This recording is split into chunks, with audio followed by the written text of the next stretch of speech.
dagaalkii qaboobay ee dunidu waxa uu Soomaalida ku reebay raad ballaaran oo ilaa maanta saameyntiisu ka muuqato sooyaalka Soomaaliya. 1977kii dagaalkii dhex maray Soomaaliya iyo Itoobiya ayaa ugu xoog badnaa waxyeeladii dagaalkaasi ku yeeshay Soomaalida. xilliga wax taageera Soomaalidu kama helin caalamka. taa beddelkeeda quwadihii adduunka iyo dawladaha ay xulufaysteen ayaaba isu kaashaday inay jabiyaan awooddii Soomaalida. barnaamijkan waxaanu ku soo xigan doonaa 3 sarkaal oo Raashiyaan ah oo ka warramaya dagaalka iyo qaabkii uu dhacay. saraakiishaasi waxay war siiyeen TV-ga RT ee Russia. halka u dambeysana waxaanu idigu maqashin doonaa General Maxamed Cali Samatar oo soo koobaya shaxdii Soomaalidu ay ku gashay dagaalkaas. laakiin ciidankii libaaxi geeska Afrika la baxay bisad baa ka soo saaray.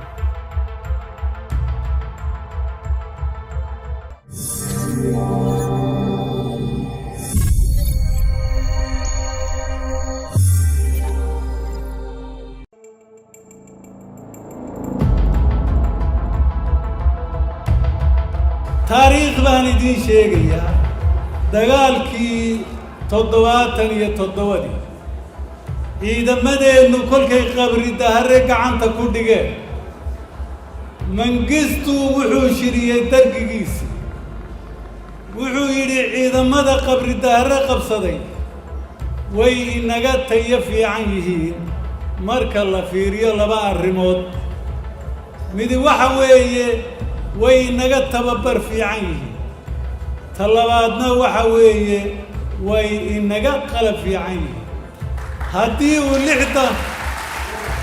uu dagaalku 6 bilood oo dambe sii socdo waxaan shaki ku jirin in Addis Ababa laynoogu imanayo oo ciidankaasi inoogu imanayo waxa keliya aynu kaga fiicannahay waa ciidamada cirku yidhi ciidamo cirna dul ma qabsada waxaan ereygaa u soo qaatay maanta halka aynu joogno ciidamadeennu waa kuwii waagaa jiray. Soomaaliya guul guul Soomaaliya guul guul Soomaaliya guul guul Soomaaliya guul guul Soomaaliya guul guul.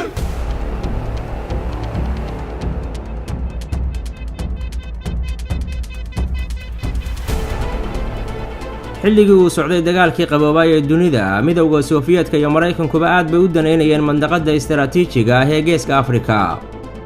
labada dhinac waxay u kala baratamayeen sidii ay saameyn ugu yeelan lahaayeen marinbiyoodyada iyo dawladaha curdinka ah ee ka taliya geeska Afrika. Soofiyeedka waxaa walwal gooni ah ku hayay Masar oo gacantooda ka baxday bartamaha 70aadkii ee qarnigii tegay.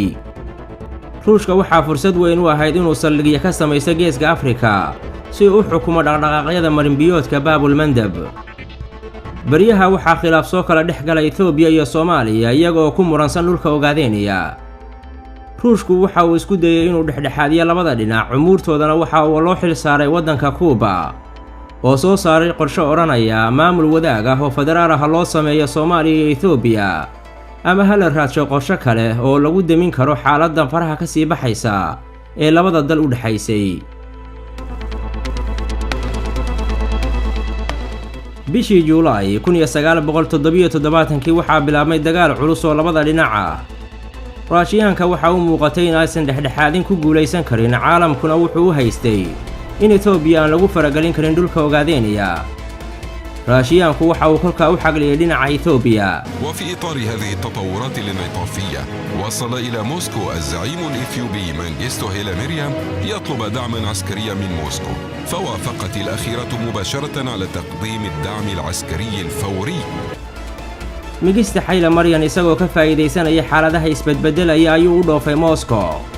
wuxuu taageero weydiistay midowgii Soofiyeedka oo si dhaqso ah ugu waafaqay inuu taageero ciidan siiyo Itoobiya. Addis Ababa wuxuu Ruushku keenay taageero hub iyo gaadiid leh oo xooggan. wuxuu sidoo kale daadgureeyay 18,000 oo ciidan Kuubaan ah iyo 2,000 oo Yamaniyiin ah oo loogu talagalay inay Soomaalida la dagaalamaan.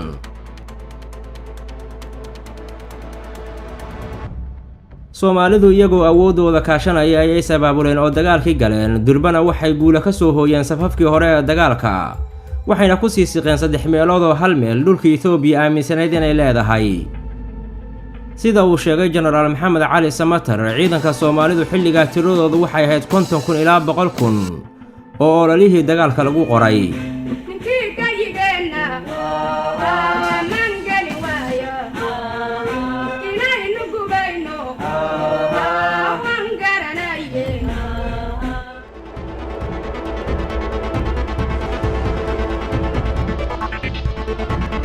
Maraykanku waxa uu arkay saameyntiisa geeska Afrika inay wiiqantay Ruushkana loo wada gacan galay.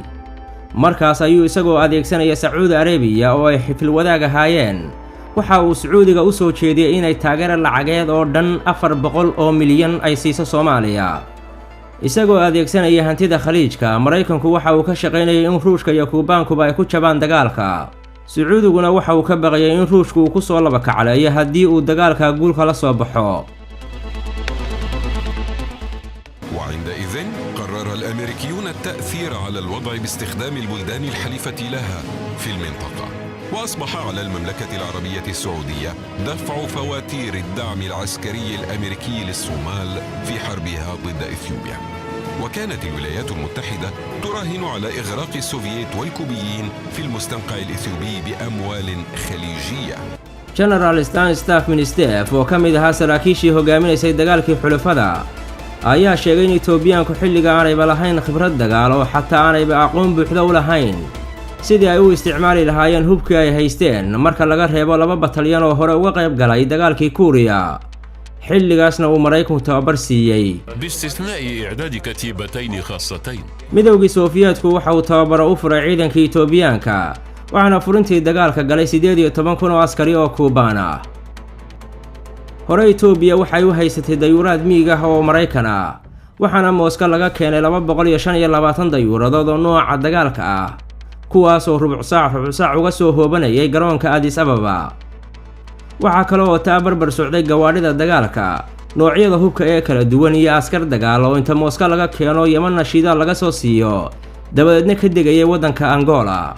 sarkaal kale oo Raashiyaan ah oo goobta dagaalka ka qayb galay ayaa isaguna wuxuu leeyahay وبحسب شهادة أحد المشاركين في معركة أوغادين الرائد فيكتور كوليك فإن الأثيوبيين ما أن رأوا دبابات صومالية حتى فروا هاربين. ciidamadii aan hogaaminaynay ee Itoobiyaanku markii ay arkeen ciidankii Soomaalida ayay dib u ruqansadeen. markaas ay atran lagu cadaatay Kuubaankii iyo saraakiishii Ruushkana way aamini waayeen. waxaa taa ka darnaa Soomaalidu waxa ay nagu garaacayeen gantaalihii aanu siinay iyo tababarkii saraakiisha Sofiyeetku siiyay.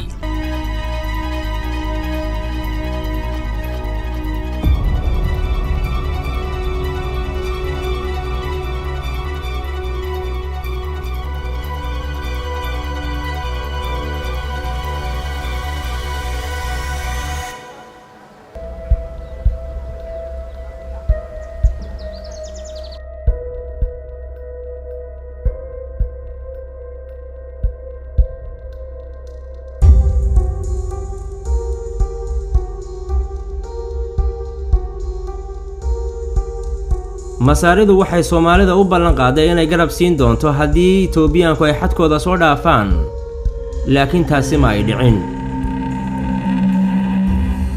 jenaraal maxamed cali samatar ayaa dhinaca Soomaalida hogaaminayay isagoo koobaya qaabkii dagaalka ay u waajaheen wuxuu yidhi ciidana isma lahayn ciidanka Itoobiya ciidan isur taagi karo ayaa Afrika ay leedahay cidna kuma fikireen markaa laakiin ciidankii libaaxi geeska Afrika la baxay bisad baan ka soo saaray muddo bilooyin aan badnayn mudaheed haddaanan loo soo gurmanna dibadda aan looga soo gurman oo dawlada waaweyn iyo ciidamo badan coalition ciidamo isbahaystay badan ayaan u soo gurmanna xaaladda intaa waa ka duwanaan lahayd. dagaalkaas waxba yaanan ku dheeraanin hase yeeshee markaan xuso goobihii ugu muhiimsanaa waxaa ka mid ahayd jigjiga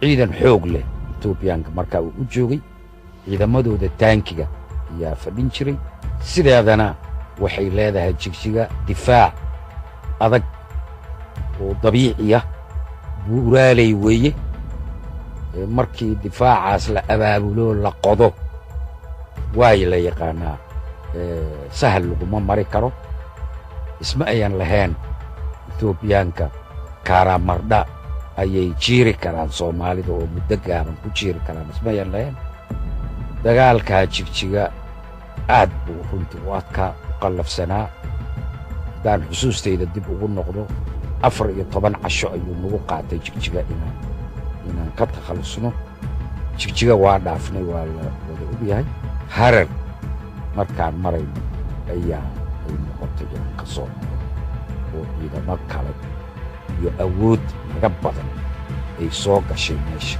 lagama maarmaan ay noqotay marka inaan ka soo saaro ciidamada madax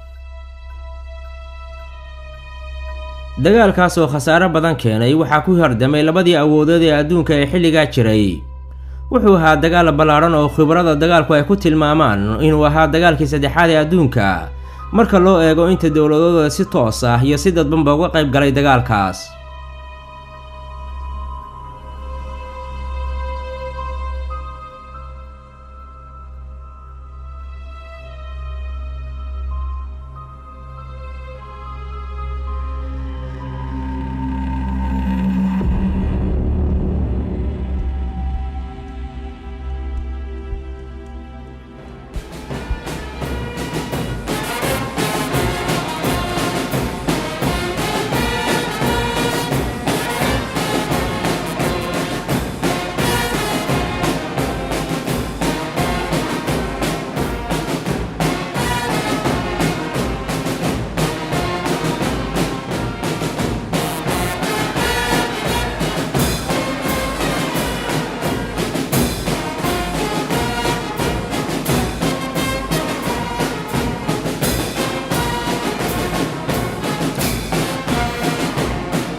maanta oo la joogo Soomaalida waxaa la gudboon inay dib u dhistaan ciidankoodii si ay marlabaad saaxadda siyaasadeed ee Geeska Afrika ugu soo noqdaan si taas loo helo waxaa laga maarmaan ah in shacabka iyo dawladduba loo guntado kamari dhalinta dhismaha ciidan haybad leh oo difaac adag u noqda calanka Soomaaliya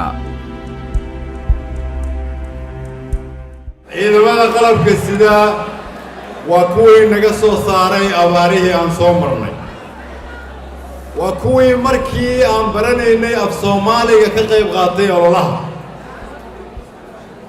waa kuwii dalalka dariska intaan u dirno qaarkood soo sugu jiray amniga haddii aadan ku soo korin oo shaki kaaga jira ciddaan ahaan jirnay waxaan ahaan jirnay ciddaas maanta waxaan u baahannahay ciidankeena si bayadaheenna dayacan oo kalluunkeena laga guranaayo ha noolaato